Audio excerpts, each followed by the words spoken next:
अरिहन्ताणं नमो सिद्धाणं नमो आयिरीयाणं नमो उवज्जायाणं नमो लोये सहसाहुनं जो राग द्वेष विकार वर्जित लीन आत्म ध्यान में जिनके विराट विशाल निर्मल अचल केवल ज्ञान में युगपत विशद सकलार्थ झलकें ध्वनित हों व्याख्यान में वे वर्धमान महान जिन विचरे हमारे ध्यान में विचरे हमारे ध्यान में।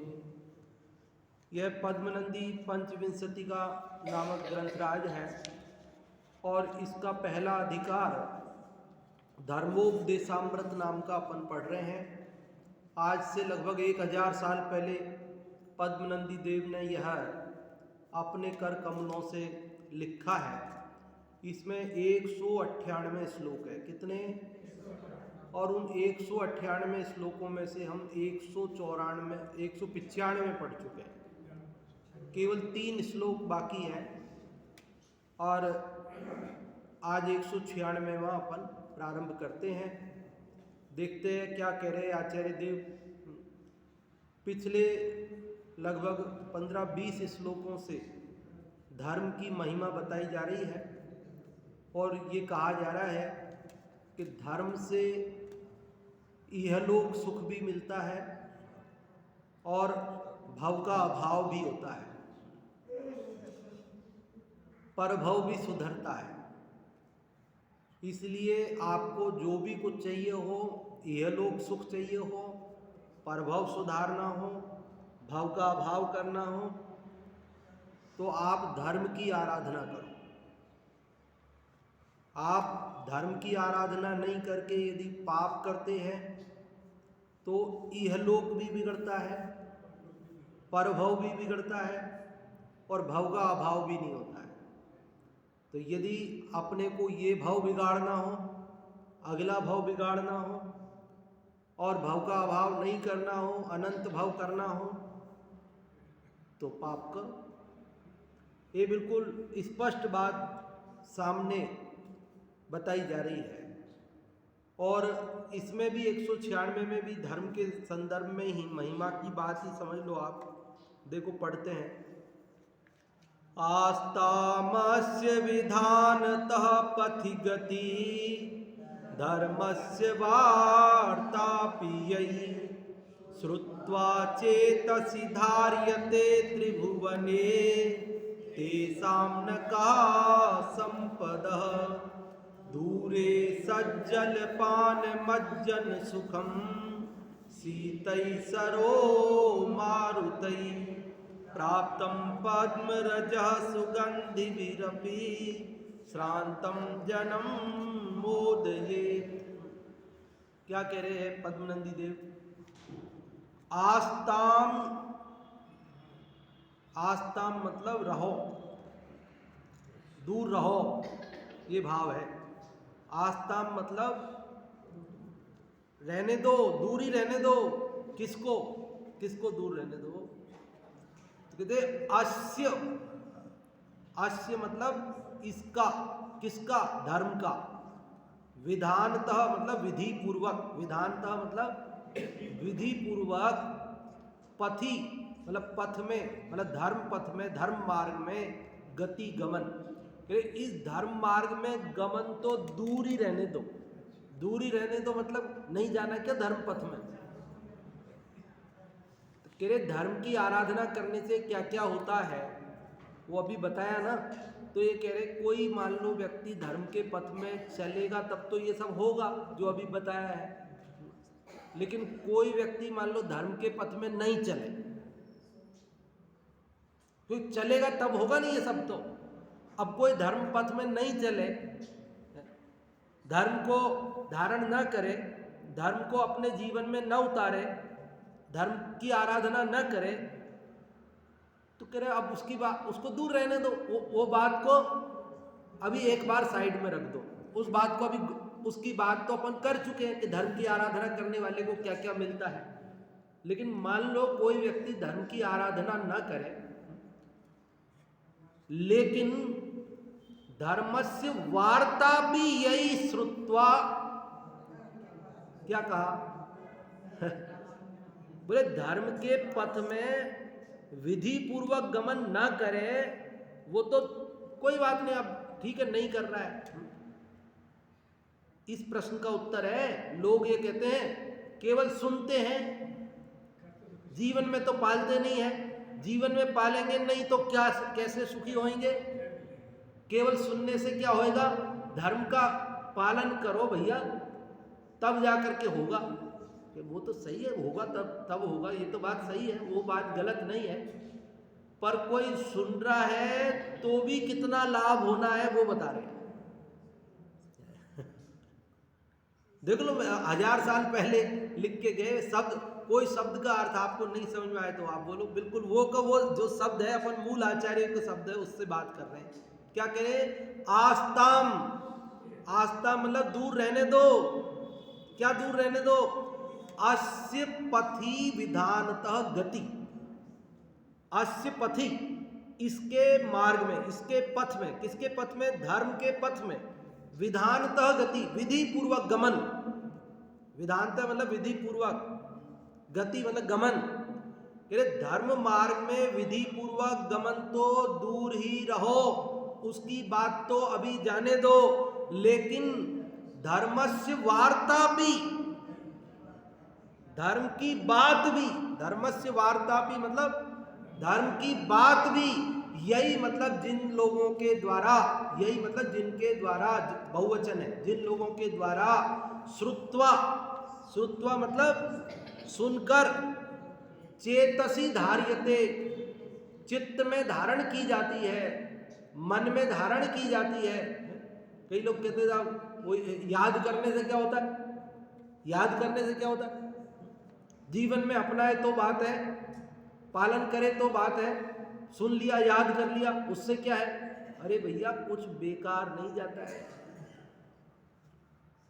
कोई व्यक्ति जीवन में अपना लेता है तब तो कल्याण होना ही होना है, इसमें तो कोई संशय है ही नहीं। लेकिन कोई व्यक्ति सुनकर याद कर लेता है, वो भी बहुत काम की चीज है। भले उसने जीवन में नहीं उसको अपने आचरण में ला पाया, लेकिन सुन के याद कर लिया ना, याद कर लिया का मालूम आपको, न जाने कौन से भाव में वापस याद आएगा और निसर्गज सम्यक दर्शन हो जाएगा उसको। वहां गुरु नहीं मिलेगा समझाने वाला, नरक में गुरु मिलेगा। कहीं तिर्यंच गति में गए, वहां गुरु आसान है मिलना। मनुष्य में भी हर एक को गुरु मिल जाता है। अरे यार सुन करके याद कर लिया, आचरण में नहीं अपना पाए, बेकार नहीं गया। न जाने कब वो किस भाव में अपने आप याद आएगा और वहां सम्यक दर्शन कर लेगा। नहीं तो याद नहीं होगा तो वहां याद कैसे आएगा? एक बार जो चीज याद की हो उसको अपन भूल जाएं तो बाद में याद आ सकती है, पर एक बार याद ही नहीं की तो वो बाद में कैसे याद आएगी? जो व्यक्ति सुनकर चला जाता है, याद नहीं करता, तो वो बेकार चला जाता है क्या? नहीं, बेकार नहीं जाता। अभी सुना लेकिन वो बात अभी अपन नहीं अपना पाए, लेकिन कभी भी अपने चित्त में, और वो उतना समय तो कम से कम पाप से तो बचा। अभी अपन यहाँ पौन घंटे बैठे हैं तो हिंसा से तो बच रहे हैं, झूठ से तो बच रहे हैं, चोरी से तो बच रहे हैं, किसी की बुराई करने से तो बच रहे हैं। नहीं तो क्या करते अपन? यहाँ नहीं बैठे होते तो कहाँ बैठे होते? भाई 2 दिन नहीं आए ना, मैं नहीं आया तो नहीं आया तो कहाँ गया? इससे बढ़िया काम तो नहीं किया ना।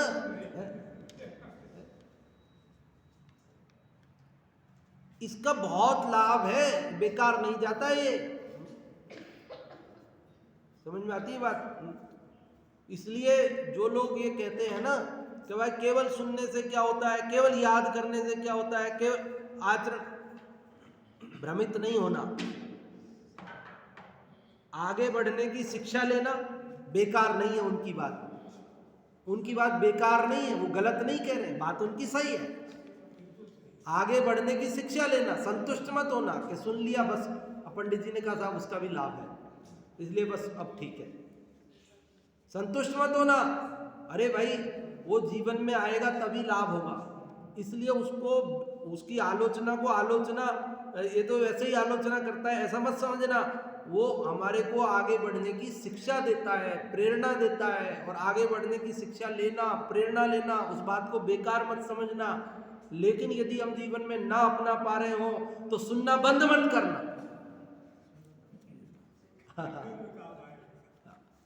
याद करना बंद मत करना, क्योंकि सुनने का अलग लाभ है, याद करने का अलग लाभ है, जीवन में आने का अलग लाभ है। अरे यहां तक लिखा है कि कोई व्यक्ति शास्त्र सभा में आकर बैठता है पर उसको कुछ समझ नहीं आता। हर एक को नहीं आती बात समझ में, कुछ समझ में नहीं आता, लेकिन तो भी बेकार नहीं जाता। कई, अभी तो आप सब समझते हो, लेकिन पहले शास्त्र सभाएं चलती थी ना, तो उनमें ऐसा होता था, धर्म बुद्धि से सुनते थे, कुल परंपरा से ही सुनते थे, भले ही, है ना, देखा देखी सुनते थे, भले ही यूँ समझो लोक लाज से ही सुनते थे, यूँ समझ लो आप।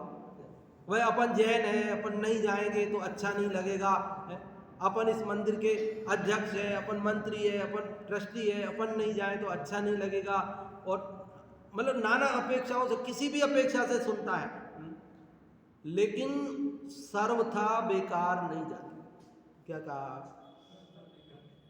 सर्वथा बेकार नहीं जाता, उसका भी लाभ है। मैंने आपको बताया था, दक्षिण भारत के एक मंदिर में एक महिला धवला जी पढ़ रही थी। तो अब धवला जी तो मैंने पढ़ी तो मेरे को कुछ समझ में कमी आई, कठिन है थोड़ा शास्त्र, गुरु के बिना समझ में नहीं आया, ऐसा है। तो वहाँ वो महिला को किसी ने पूछा, इधर से गए थे यात्री, अब वो एक्यूरेट याद नहीं आ रहा मेरे को, तो उन्होंने पूछा कि माता जी आप ये धवला जी का स्वाध्याय कर रही हो, आपको समझ में आ रहा है? आप ये धवला जी पढ़ रही हो तो आपको समझ में आ रहा है? तो उन महिला ने क्या जवाब दिया माता जी ने? उन्होंने कहा नहीं आ रहा। तो नहीं आ रहा तो क्यों पढ़ रही हो फिर? जब आपको समझ में नहीं आ रहा तो आप क्यों पढ़ रही हो? तो बोले पिछले भवों में नहीं पढ़ा तो समझ में नहीं आ रहा अभी पढ़ने पे, और अभी नहीं पढ़ेंगे तो आगे भी समझ में नहीं आएगा, अभी पढ़ेंगे तो कम से कम कभी तो समझ में आएगा। एक बार पढ़ने पे नहीं समझ में आएगा तो 2 बार पढ़ने पे आएगा, 2 बार नहीं आएगा तो 10 बार आएगा, कभी तो आएगा। पहले भवों में नहीं पढ़ा इसलिए अभी समझ में नहीं आ रहा है, और अभी भी नहीं पढ़ेंगे तो इसलिए हमारे समझ में आए चाहे नहीं आए, हम तो पढ़ रहे हैं। अरे अपन को समझ में नहीं आ रहा, ये तो समझ में आ रहा है। भाई मेरे समझ में नहीं आया, ये तो समझ में आया, तो बस हो गया काम। तेरे को इतनी तो धगस है ना कि मेरे समझ में नहीं आ रहा है। तो जिसको ये बात लगती है ना कि मेरे समझ में नहीं आ रहा है, वो समझ जाएगा, वो समझने का प्रयत्न पूरा करेगा। लेकिन जिसके समझ में आया नहीं, यही नहीं समझ पड़ी, तो कब समझने की कोशिश करेगा वो? इसलिए भैया यहाँ तो इतना लाभ बताया है जिसकी मैं आपको कल्पना नहीं कर सकते, आप बता नहीं सकता। आपको ऐसा कहा है ना कि कोई व्यक्ति जिन मंदिर में आने का विचार करता है, घर में बैठा है विचार कर रहा है मेरे को मंदिर जाना है, उसमें चर्चा संग्रह में या किस में आया है वो कि उसको 100 उपवास का फल लग जाता है उसको। 1000 उपवास का, जो भी मतलब, अब वो मेरे को आंकड़े तो याद रहते नहीं, भाव समझ लेना आप। फिर बाद में वो चल दिया घर से कि चलो चलते हैं अपन, तो मंदिर चलते हैं, तो 10 गुना हो जाता है, 1000 का 10,000 समझ लो आप मतलब। और वो मंदिर पहुंच गया, बाहर पैर धो रहा है, हाथ धो रहा है, और 10 गुना हो गया। और जिन प्रतिमा के सामने जाकर दर्शन प्राप्त किए, बढ़ता जाता है इतना। एक उपवास करने में जिनको अभ्यास नहीं है तो बहुत मुश्किल होता है ना, तो इतना लाभ है। तो जो साक्षात जिनवाणी माँ को सुनता है, साक्षात जिनवाणी माँ के दर्शन करता है, जिनवाणी माँ के शब्दों को याद करता है, वो उसको आप कम मत समझना, जीवन में अपनाता है वो तो उत्तम है। लेकिन यहाँ कह रहे अगर जीवन में ना भी अपना पाए लेकिन सुनता भी है तो भी क्या लाभ होता है, क्योंकि अब तो समापन समारोह आ गया इसका, धर्मोपदेशामृत का। तो धर्म का क्या स्वरूप है वो भी बता दिया, धर्म की महिमाएं वो भी बता दी। अब कोई आदमी ऐसा होता है ना, अरे साहब वो अब आचरण में लाएंगे तभी तो ये धर्म की महिमा काम आएगी, अब आचरण में तो आते ही नहीं है। अब हम सुन भी लेंगे तो क्या हो जाएगा साहब, हम पढ़ भी लेंगे तो क्या हो जाएगा, जीवन में तो अपना ही नहीं पा रहे हम। तो कहे तो भी कितने लाभ होंगे, सुनो। आस्तामस्य विधानतः पथि गतिर् धर्मस्य वार्ता पियै श्रुत्वा चेतसि धार्यते त्रिभुवने तेषां न का संपदा। समझ में आई बात? क्या कहा? आस्ताम मतलब दूर ही रहो, अस्य पथि इस धर्म के पथ में, विधानतः गति विधि पूर्वक गमन, वो तो दूर रहो, उसकी बात तो दूर रहो, लेकिन धर्मस्य वार्तापि यही श्रुत्वा, धर्म की बात भी जिन लोगों के द्वारा सुनकर चेतसी धार्यते, चित्त में धारण की जाती है, कहते ये बात साची छे, बात तो सही है साहब, बात तो सही है, इतना जिसको लगा तो कहते तेसा त्रिभुवने, 3 लोक में, तेसा मतलब उनके, न मतलब नहीं, का मतलब क्या, संपदा मतलब संपत्ति, उनको 3 लोक में कौन सी संपत्ति नहीं मिलती है? किनको? केवल बात सुनकर, धर्म की बात केवल सुनकर अपने चित्त में ये स्वीकार करते, ओह मुझे तो इन बातों की खबर ही नहीं थी, अनंत भव बीत गए, मेरे को ये बात कान में नहीं पड़ी, मेरे महाभाग्य का उदय है कि मुझे ये बात आज सुनने मिली। धन घड़ी धन दिवस यो ही धन जन्म मेरो भयो, अब भाग्य मेरो उदय आयो, दरस प्रभु जी को लयो। और जिनवाणी माँ के शब्द सुने, ऐसा जिनको परिणाम आता है ना, उनको कह रहे 3 लोक में कौन सी संपदा जो नहीं मिलती उनको 3 लोक की सारी संपदा उनके चरणों में लौटती है। इतना उनको है ना, ये समझ। अब संपदा में सब समझ लेना आप, संपदा भौतिक संपदा भी समझ लेना, धर्म संपदा समझ लेना, अलौकिक सुख संपदा समझ लेना, लौकिक सुख संपदा समझ लेना, सब समझ लेना इसमें सारी कह रहे कौन सी संपदा नहीं मिलती उनको। मुक्ति लक्ष्मी भी मिलती है और धन लक्ष्मी भी मिलती है, सब मिलती है, कुछ कमी नहीं रहती उनको। 2 लाइन समझ में आई? बोलो 2 लाइन। आस्तामस्य विधानतः पथि गति धर्मस्य वार्ता पियै श्रुत्वा चेतसि धार्यते त्रिभुवने तेषां न का संपदा। कह रहे इस धर्म के मार्ग में विधि पूर्वक गमन करने की बात तो दूर रहो, लेकिन जो धर्म की बात को सुनकर अपने चित्त में धारण करते हैं, अवधारण करते हैं, उनको तीन लोक में ऐसी कौन सी संपदा है जो नहीं मिलती है, अर्थात उन्हें तीन लोक की समस्त संपदाएं प्राप्त होती है। तो साहब ऐसे कैसे हो सकता है? ऐसे कैसे हो सकता है? आचरण किया ही नहीं, केवल बात ही सुनी, उससे कैसे मिल जाएगी? आचरण किया ही नहीं, आचरण किया ही नहीं, केवल बात ही तो सुनी, उससे कैसे मिल जाएगी? तो कोई उदाहरण दो, बताओ ऐसे कैसे होता है। तो नीचे की 2 लाइन में तो उदाहरण दिया है, ऊपर की 2 लाइन में कह दी जो बात कहनी थी। अब वो बात समझ में नहीं आवे, गले नहीं उतरे, तो लौकिक का उदाहरण दिया है। लोक का उदाहरण दिया, क्या उदाहरण दिया है? दूरे सज्जल पान मज्जन सुखम। दूरे मतलब दूर ही रहो, वो ऊपर आस्ताम था ना, वही अर्थ है दूरे। आस्ताम का भी मैंने आपको बताया था, दूर रहो, और ये दूरे का भी दूर रहो। क्या दूर रहो? सज्जल पान मज्जन सुख। सज्जन नहीं है, ध्यान रखना, सज्जल है। सत मतलब अच्छा, पवित्र, शुद्ध, शीतल।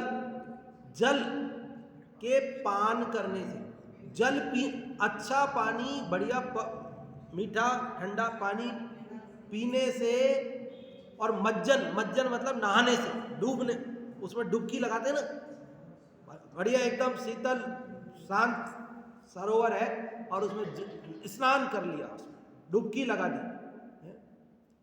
तो कह रहे उससे जो सुखम सुख मिलता है वो तो क्या रहो, दूर रहो। उसकी तो अभी बात नहीं कर रहे हम। किसकी बात? भाई धर्म के मार्ग में विधि पूर्वक जाए तो सुख मिलता है, उसकी बात नहीं की। किसकी बात की? कि जो धर्म की बात सुनता है, चित्त में अवधारण करता है, उसको 3 लोक की संपदा मिलती है। तो यह उदाहरण में भी वही पैटर्न वही है। कह रहे जो अच्छे पानी को पी लेता है या उसमें नहा लेता है, तब जो सुख मिलता है वो तो बात दूर रहने दो। अब कोई आदमी ऐसा है कि झील के किनारे पे गया, लेकिन झील मतलब ये नहीं बिना चने पानी की है ना, यूँ समझो आप क्षीर सागर का जल, ठीक है।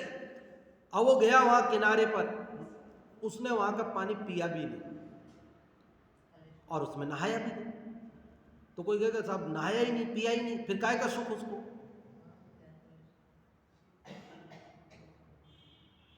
मिलेगा कि नहीं मिलेगा बताओ? अरे आप फतेह सागर में गोता नहीं लगाते, लेकिन फतेह सागर के किनारे पे जाकर बैठते हो तो कुछ मिलता है कि नहीं मिलता है?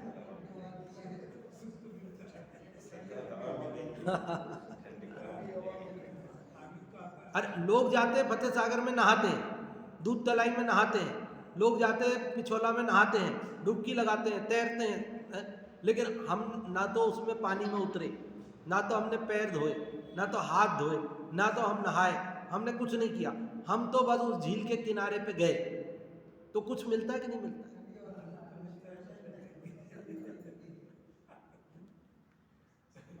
कि नहीं मिलता होता ना तो ये हजारों लोग वहां भीड़ पड़ती है ना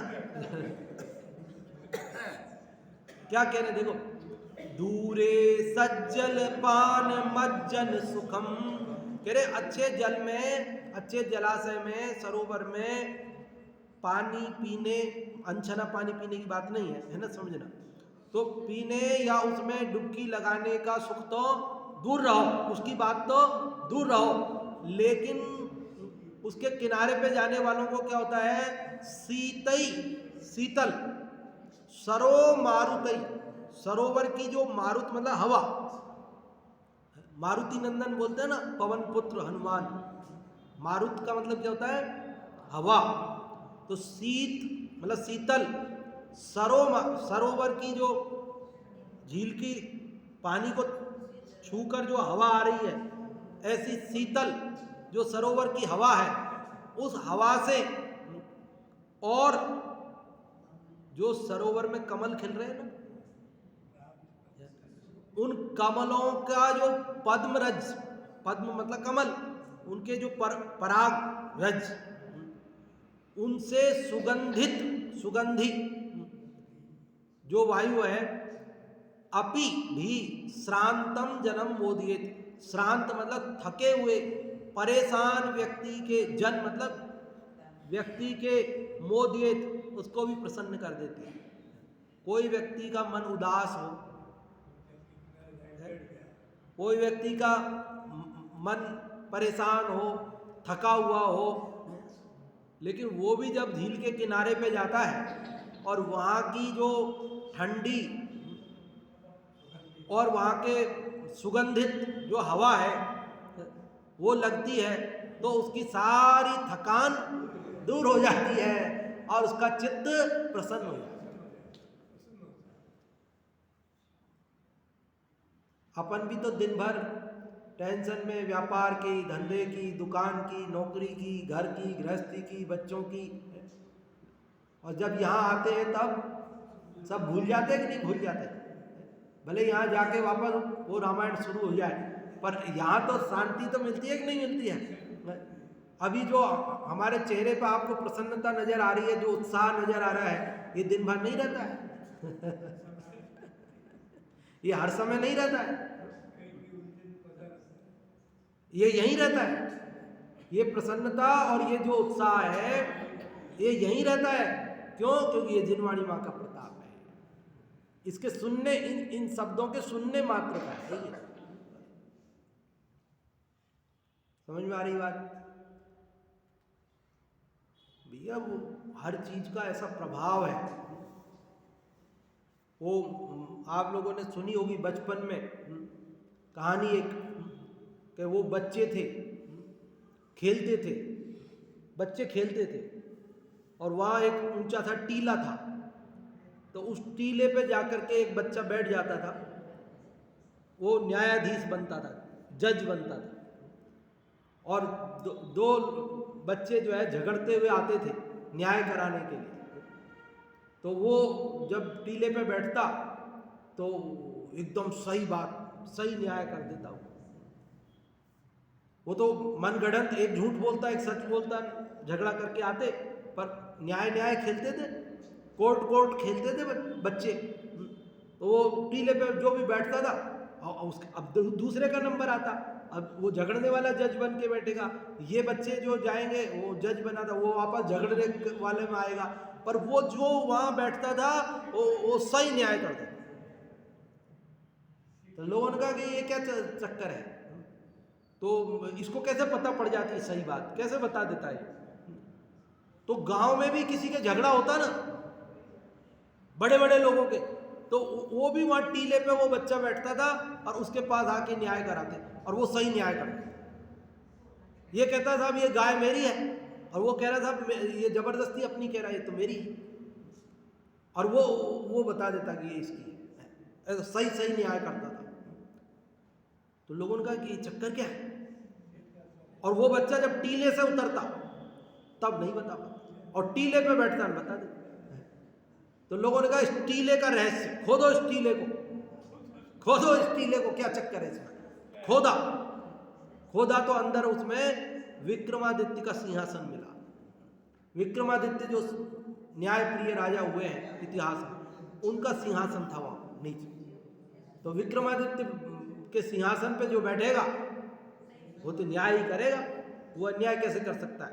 तो जो जिनवाणी माँ की बात सुनेगा, सुनाएगा, अवधारण करेगा, जीवन में अपना लेगा, तब तो बात कहना क्या है, लेकिन ये तो शब्द सुनने से भी, झील में जो स्नान करेगा, डुबकी लगाएगा, उसका तो कहना क्या है, लेकिन जो झील के किनारे जाएगा उसको भी शीतल मंद सुगंधित वायु से मन प्रसन्न हो जाएगा। हो जाएगा नहीं हो जाएगा? आस्तामस्य विधानता पथि गतिर् धर्मस्य वार्ता पियै श्रुत्वा चेतसि धार्यते त्रिभुवने तेषां न का संपदा दूरे सज्जल पान मज्जन सुखम सीतै सरो मारुतै प्राप्तम पद्म रजा सुगंधि विरपि श्रांतम जनम मोदये। समझ में आ गया? हर शब्द समझ में आ गया? क्या क्या कहा गया?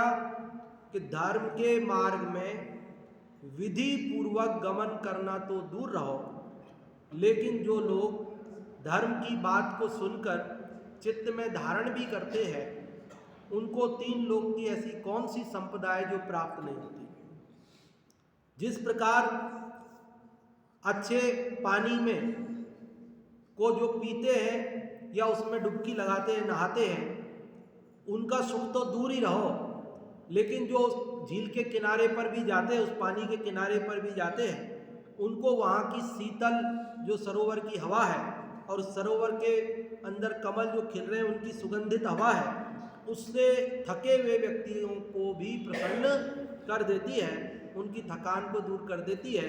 उसी प्रकार यह जिनवाणी माता, यह धर्म का उपदेश, ये धर्मोपदेशामृत, यह नाम का यह ग्रंथ, ये उनके चित्त को, उनकी थकान को दूर कर देता है, उनके मन को प्रसन्न कर देता है, उनके दुख को भुला देता है, दुख का अभाव कर देता है। मालूम, भक्ति मार्ग और ज्ञान मार्ग जो दो धाराएं चलती है ना, ज्ञान मार्ग भक्ति मार्ग, तो ज्ञान मार्ग में तो अपने भाई पहले पढ़ो समझो करो, और एक भक्ति मार्ग में भी नहीं, अपने तो बस भक्ति करो। पढ़ने से क्या हो जाएगा, ज्ञान से क्या हो जाएगा, भक्ति करो बस, तो ऐसे उसी से कल्याण हो जाएगा। ऐसी दो धाराएं चलती है जगत में, एक भक्ति से मुक्ति बताते हैं और एक ज्ञान से मुक्ति बताते हैं। वो कहते ज्ञान बिना मुक्ति नहीं होगी भैया, एक धारा चलती है, एक धारा चलती है। आप ज्ञान के पीछे क्या पड़े हो, भक्ति करो बस, भगवान की भक्ति करो, आपकी मुक्ति हो जाएगी, ऐसी धारा चलती है। तो भाई साहब बता रहे थे, आज ही चर्चा हुई, तो एक व्यक्ति था, उसने कहा कि भाई मेरे को तो मतलब सुखी होना है, आत्मा समझना है, मेरे को मतलब आत्मा का ज्ञान करके मुक्ति प्राप्त करनी है, और मेरे को और कुछ दूसरा काम नहीं करना है। तो किसी ने कहा कि भाई तुम ऐसे करो कि कोई अच्छे गुरु की तलाश करो पहले, और अच्छा गुरु मिल जाए, फिर उस गुरु से कहना मत कि मेरे को आत्मा बताओ, मेरे को सिखाओ, मेरे को ज्ञान दो, मेरे को पढ़ाओ, कुछ मत कहना। बस तुम तो बस गुरु की संगति करना और गुरु की भक्ति करना, गुरु के पास रहना, बस कुछ नहीं करना। और उसने कहा ऐसे कैसे समझ में आएगा मेरे को, ऐसे कौन समझाएगा, क्या होएगा मेरा ज्ञान बिना कैसे? बोले तुम चिंता मत करो, तुमको कहना ही नहीं कुछ भी, तुम तो बस हाँ गुरु सही चुनना, गुरु गलत चुन लिया तो गड़बड़ हो जाएगी, गुरु सही चुनना, और फिर बस तुम तो उसका।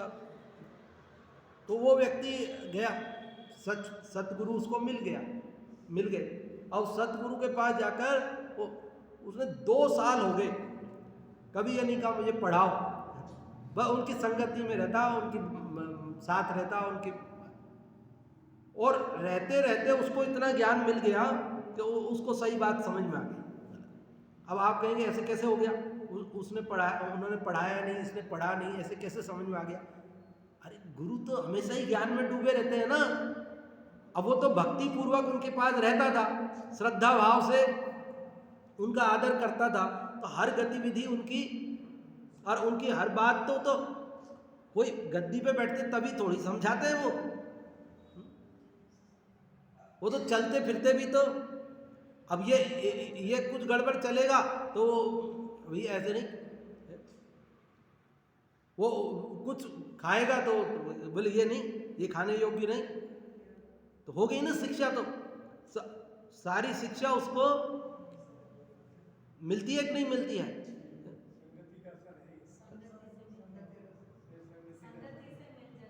मिल जाती है ना। तो आप सर्वथा एक बात नहीं समझना, पर यह जरूर समझना कि हर चीज का लाभ है। जैन दर्शन में और अन्य दर्शन में एक ही अंतर है। गोमट सार में बाबूजी, गोमट सार में 885 नंबर की गाथा में लिखा है, क्या लिखा है कि जैन दर्शन में और दुनिया के सभी दर्शनों में एक ही अंतर है। क्या अंतर है कि उनमें हर वाक्य के आगे सर्वथा लगा है और जैन दर्शन में हर वाक्य के आगे स्यात् लगा है। क्या लगा है? हमारे यहाँ कोई भी बात है तो वो सर्वथा नहीं है, वो किसी अपेक्षा से है, क्योंकि अनंत विवक्षाएं होती हैं और कहीं एक जा सकती है एक समय।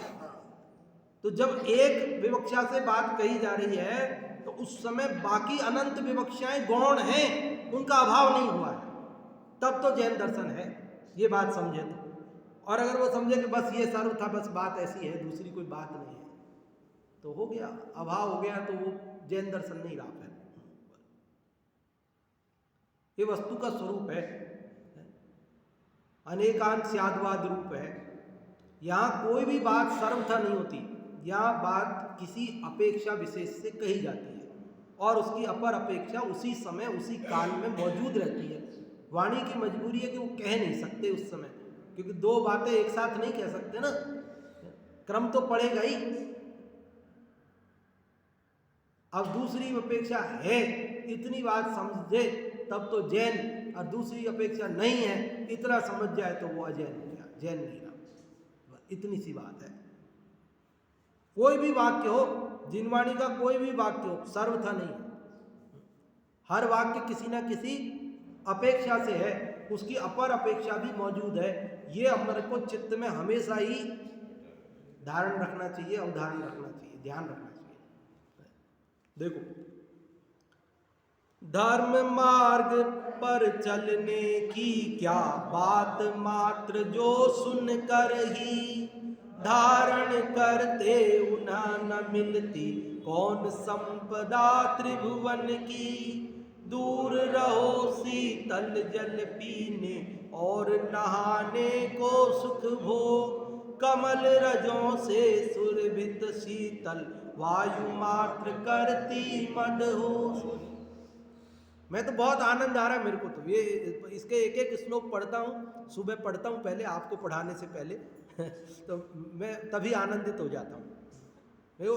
एकदम कैसी बात लाते हैं आचार्य देव, एक एक शब्द, और हमारे मन की जो समस्याएं उलझने हैं, जैसे टोडरमल जी साहब आगे से आगे प्रश्न उठाते हैं, अपने मन में जो प्रश्न उठने वाला है वो पहले वो उठाते हैं, फिर उत्तर देते हैं। तो यहाँ भी तो वही हो रहा है। अब हमारे मन में तो यही उठता है, हाँ साहब आपने धर्मोपदेशामृत कहा तो सही, आपने धर्म की महिमा तो बताई साहब, पर हमारे आचरण में तो कुछ आता नहीं, सुनने से क्या होगा?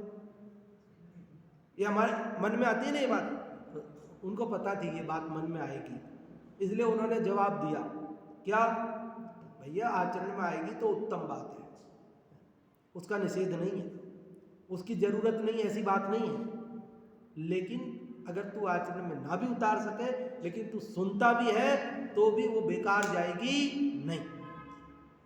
देखो, धर्म मार्ग पर चलने की क्या बात, वाक्य है ना बिल्कुल गद्य, अर्थ क्या बताना कि धर्म मार्ग पर चलने की क्या बात है? क्या बात मतलब वो तो अभी बात हम कर नहीं रहे, उसका तो लाभ जो है वो वचन अगोचर है, कह के नहीं बता सकते। लेकिन जो मात्र सुनकर ही धारण करते हैं उनको मिलती है, उनको ना मिलती कौन संपदा त्रिभुवन की, मतलब उनको तीन लोक की कौन सी संपदा नहीं मिलती, ऐसा प्रश्न पूछा है, अर्थात सब मिलती है। दूर रहो शीतल जल पीने और नहाने को सुख भोग, कि जो व्यक्ति शीतल जल में को पीता है या उसमें नहाता है वो उसको जो सुख मिलता है वो तो दूर रहो, उसकी तो बात। लेकिन जो कमल रजों से सुरभित सुगंधित जो शीतल वायु है उसके स्पर्श मात्र से ही मदहोश हो जाता है, अर्थात प्रसन्न हो जाता है। अर्थ, धर्म के मार्ग में विधि पूर्वक गमन करना तो दूर रहो, किंतु जो धर्म की बातों के प्रेमी मनुष्य, धर्म की बातों के प्रेमी मनुष्य केवल उसको सुनकर धारण करते हैं उनको भी 3 लोक में समस्त संपदाओं की प्राप्ति होती है। जिस प्रकार शीतल जल के पीने तथा स्नान करने का सुख तो दूर ही रहो, अर्थात उससे तो शांति मिलती ही है, किंतु जो तालाब की वायु कमलों की रज से सुगंधित है, शीतल है, उससे उत्पन्न हुआ सुख भी थके हुए मनुष्य को शांत कर देता है। इसलिए भव्य जीवों को सदा धर्म का ही आश्रय लेना। उदाहरण उन्होंने दे दिया है, और लौकिक उदाहरण बहुत सारे दिए जा सकते हैं, आप समझ लेना, ठीक है। अभी आप में से कौन बताएंगे, समय अपने पास 2 ही मिनट बचे, एक एक जने को अवसर मिलेगा, महिला वर्ग पुरुष वर्ग में, जो भी आप बताना चाहते हैं कि इस 196 श्लोक में जो हमने अभी पढ़ा क्या बात आपके समझ में आई, जो भी आपके समझ में आई माइक से बताएं। हाँ जी, जो भी बताना चाहते हैं।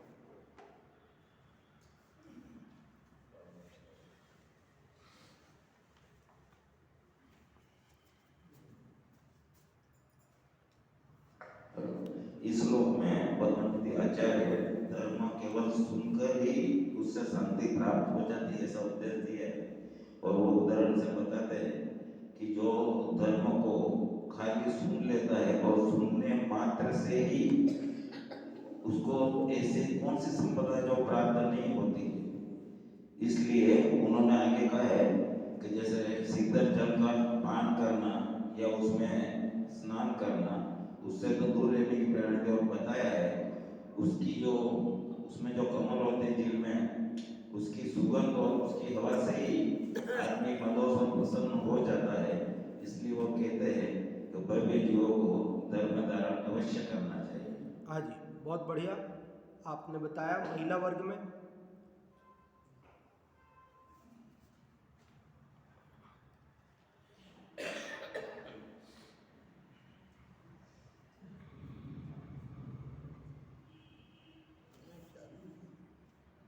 धर्म के मार्ग में गमन करना तो अच्छी बात है, पर जो धर्म की बातों से मनुष्य उसको सुनकर धारण कर लेता है, उनको 3 लोक की संपदा से कोई नहीं रोक सकता है, उसको प्राप्ति होती है। जिस प्रकार शीतल जल पीने और स्नान करने से तो सुख मिलता है, अर्थात उससे शांति मिलती है, परंतु जो सुगंधित फूल से जो सुगंधित हवा रहती है उससे उत्पन्न हुए सुख से जो थकान रहती है मनुष्य को, उससे उसको शांति मिलती है।